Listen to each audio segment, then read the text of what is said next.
Hello বন্ধুরা, transformation journey day 26 নিয়ে চলে এলাম। প্রতিদিন সকালে উঠে আমার সমস্ত কাজ থাকে, সব কিছু কাজ কমপ্লিট করে বেরিয়ে গেলাম জিমের দিকে। আজকে জিমে গিয়ে ফাটিয়ে করেছিলাম শোল্ডারের workout. Day by day best দিচ্ছি, আরও বেস্ট দিতে হবে। যাই হোক, একটাই কথা বলবো আজকে ছোটোখাটো, তুমি যেমন ব্রাশ করতে ভুলো না, খেতে ভুলো না, স্নান করতে ভুলো না, তোমার এক্সারসাইজ আরও যা কাজ আছে করতে ভুলো না।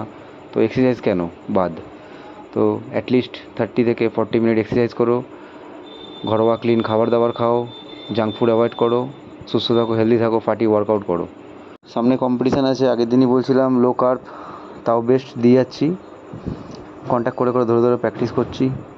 তো দেখা যাক, নিজের বেস্ট 100% দিচ্ছি, বাট নিজেকে আরও আরও দিতে হবে, তাহলে তুমি একটা জায়গায় গিয়ে দাঁড়াবে। তোমরাও পারবে। আমি আমার রেগুলার কনসিস্টেন্সি অ্যান্ড ডিসিপ্লিনে নিজেকে বদলাচ্ছি, তোমরাও পারবে, চেষ্টা করে যাও, হেলদি থাকো। ওয়ার্কআউটের পরে আমার প্রতিদিনের মতন কার্ডিও থাকে, কার্ডিও করে আজকের মতন ওয়ার্কআউট শেষ করেছিলাম, আর রাত্রিরে কার্ডিও করে। দেখা হচ্ছে কালকে। Thank you for watching.